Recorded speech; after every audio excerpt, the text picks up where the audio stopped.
আমরা যখন সংস্কার চাই, আমরা সরকারের সংস্কার চাই, নতুন রাষ্ট্র গঠন করবার কথা বলি না। যে আমি রাজনৈতিক জনগোষ্ঠী হিসেবে যে একটা নতুন রাষ্ট্র গঠন করার একটা অধিকার আছে, প্রথম আমাকে রাষ্ট্রটা বানাতে হবে এবং রাষ্ট্র গঠনের সঙ্গে অনেক কিছু জড়িত। একটা শক্তিশালী একটা সেনা প্রতিষ্ঠান, আমাদের আমি বলি আমার ভাষায় আমি বলি যে শক্তিশালী গণপ্রতিরক্ষা দরকার। আমি এটা ছোট রাষ্ট্র, আমার পাশে শক্তিশালী ভারত আছে, আমার পাশে মায়ানমার আছে। আমি যদি নিজেকে প্রতিরক্ষা করতে চাই তাহলে জনগণকে আমার জাতীয় প্রতিরক্ষার সঙ্গে অন্তর্ভুক্ত করতে হবেই। আমরা কলোনিয়াল আমলের আমরা যেমন চাই না, ঠিক কলোনিয়াল আমলের সেনাবাহিনী চাই না। আমরা চাই আমাদের সেনাবাহিনী আমাদের সেনাবাহিনী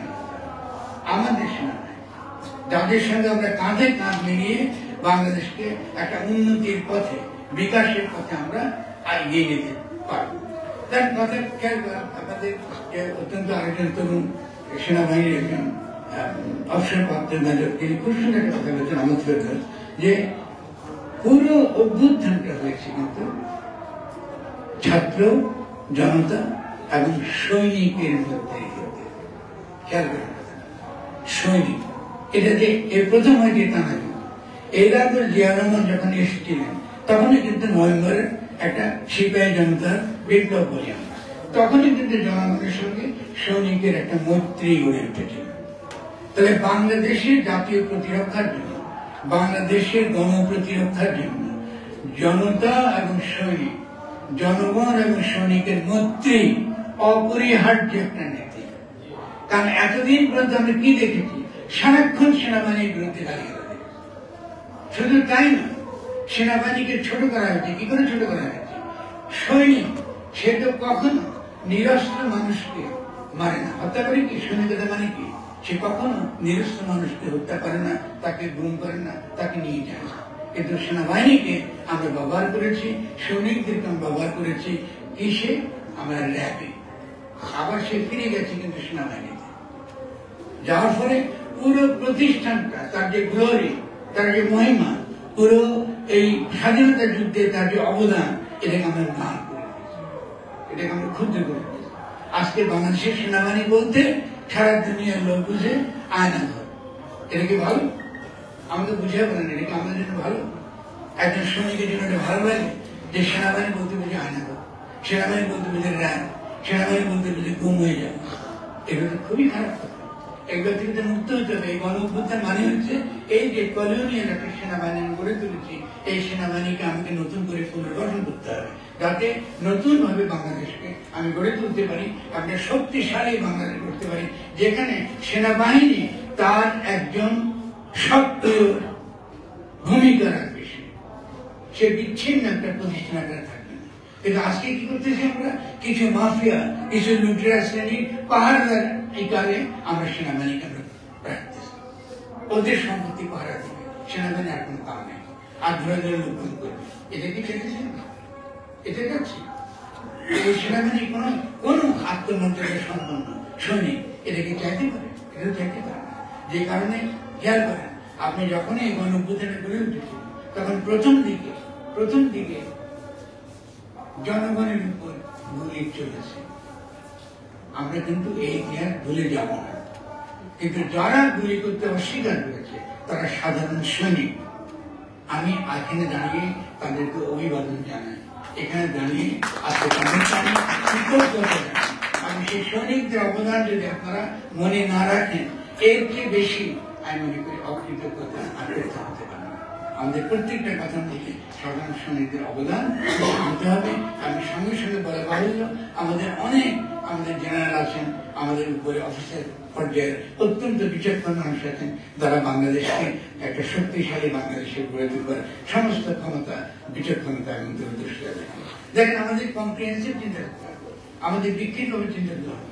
এখন যখনই আমরা রাষ্ট্র গঠনের কথা চিন্তা করি, আমরা কিছু রাজনৈতিক দলের কথা চিন্তা করি। রাজনৈতিক দল দরকার, আমাদের রাজনৈতিক দল ছাড়া চলবে না। রাজনীতি করার অধিকার আছে প্রত্যেক মানুষের, কিন্তু রাজনৈতিক দলগুলো কি চায়, সে আবারও দ্রুত বেগে যায়, সে ক্ষমতায় যাবে আর আবার 15 বছর উপর করবে। এটা তো রাজনৈতিক দলগুলো। তার রাজনৈতিক দলগুলো উচিত হবে যে আগামী দিনে আমরা কি করে বাংলাদেশকে গঠন করবো, সেক্ষেত্রে গঠনমূলক তারা একটা প্রস্তাবনা দিক, আমাদের আমরা কি করে সামনে এগিয়ে যাবো।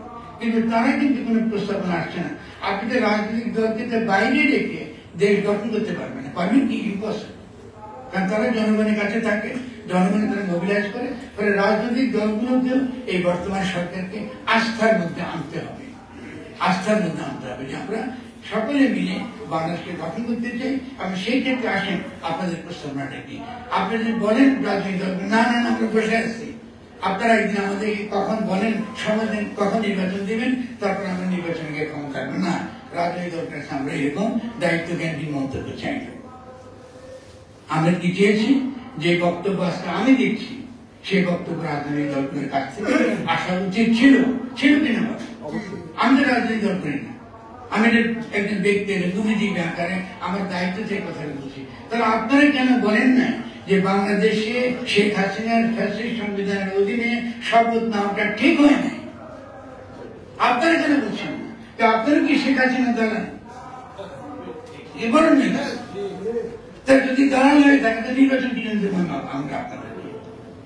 তারা ছাত্র জনতার সৈনিকের যে ঐক্য গড়ে উঠছে তার ভিত্তিতে আমরা অগ্রসর হব। আপনারা সকলে যদি ফ্যাসিস্টকে দালাল হয়ে যান, তারা নতুন করে বাংলাদেশে গঠন করতে হবে, আর তো কোনো পথ নেই। তাহলে আমাদেরকে এই কথাগুলো অত্যন্ত ঠান্ডা মাথায় চিন্তা করতে হবে, এবং তারপরে আমরা বড় চিন্তা করতে পারবো কল্যাণ রাষ্ট্র। কল্যাণ রাষ্ট্রটা একটা ইকোনমিক পলিসির সঙ্গে, আমাদের অর্থনৈতিক নীতির সঙ্গে। সে অর্থনৈতিক নীতি করতে পারবো যদি জনগণের হাতে ক্ষমতা থাকে, নাকি আমার হাতে ক্ষমতা নাই। তো আপনি মনে করেন যে মাফিয়া লুটেরা দোষী এমন একটা নীতি তৈরি করবে যে জনগণ উপকৃত হবে? এটা হবে না, যা আছে তাই চলবে।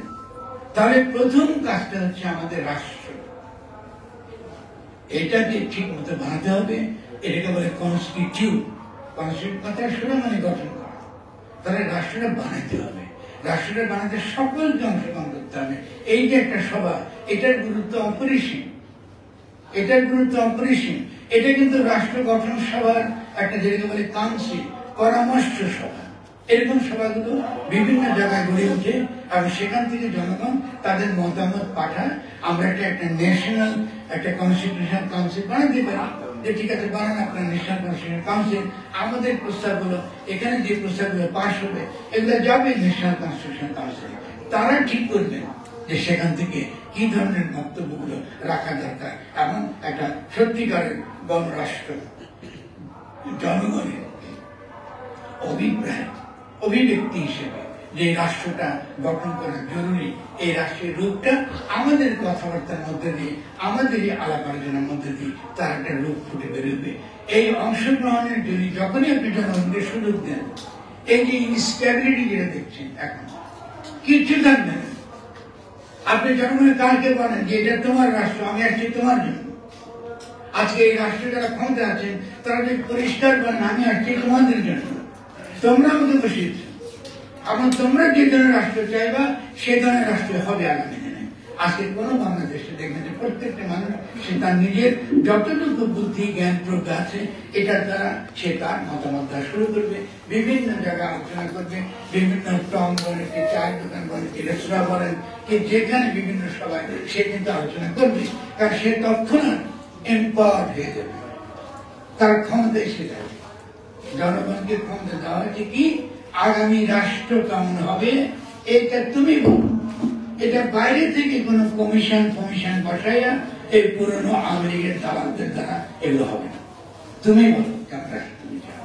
এটাই তো হতে ছিল, এটা হতে ছিল না।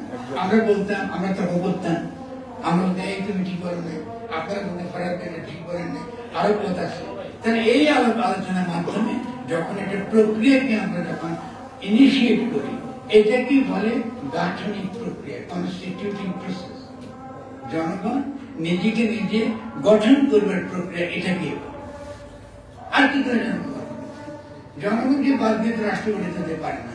এটা কলোনিয়াল রাষ্ট্র, বাইরের দিকে চাকরি দিচ্ছেন। জনগণ কি চায়? জনগণ তো নিশ্চয়ই যেটাকে তাকে জিজ্ঞাসা করতে হবে। এখন কি করেন, কি কি ঘটনা ঘটতে দেখেন। এখন বিভিন্ন সময় একটার পর একটা আপনার এই সরকারকে বিশৃঙ্খলা তৈরি করবার বিভিন্ন রকম ঘটনা ঘটেছে। আনসার বিদ্রোহ দেখেছেন আপনারা, ঠিক আছে? তার আগে আনসার বিদ্রোহের পাশাপাশি হয়তো আগে পরে বা এখনো চলতেছে আমলাদের বিদ্রোহ। আপনি যেখানে এই সেক্রেটারি কি তাদের যে আচরণটা আমরা দেখছি বাইরে থেকে, এটা কি ইতিবাচক?